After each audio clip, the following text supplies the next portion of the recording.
اگر آپ چاہتے ہیں کہ آپ کی زندگی بدل جائے، دل کو سکون ملے، رزق میں برکت ہو، مشکلات آسان ہو، تو سن لیجئے ایک ایسا عمل جو سب کچھ بدل سکتا ہے۔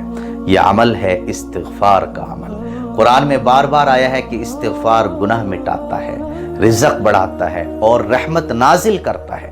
سورہ ہود کے اندر اللہ تعالیٰ فرماتے ہیں وَأَنِ اسْتَغْفِرُوا رَبَّكُمْ ثُمَّ تُوبُوا إِلَيْهِ يُمَتِّعْكُمْ مَتَاعًا حَسَنًا إِلَىٰ أَجَلٍ مُّسَمًّى کہ اپنے رب سے معافی مانگو، پھر اس کی طرف رجوع کرو، وہ تمہیں ایک مقررہ وقت تک بہترین زندگی عطا کرے گا۔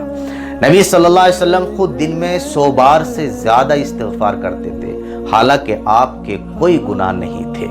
استغفار پڑھنے کا بالکل آسان طریقہ ہے، کسی بھی حالت میں استغفر اللہ استغفر اللہ استغفر اللہ اس طرح سے آپ پڑھتے رہیں، اور خاص طور سے صبح شام کم از کم 100 بار، اور مصیبت کے وقت میں یا خوشی کے وقت بھی استغفار پڑھنے کی عادت ڈالیں۔ استغفار دنیا کا وہ خزانہ ہے جو آپ کو خوشیاں، سکون، رزق اور برکت سب کچھ دے سکتا ہے۔ بس آج سے اپنی زندگی کا حصہ بنا لیجئے اور استغفار پڑھنے کی عادت ڈال لیجئے۔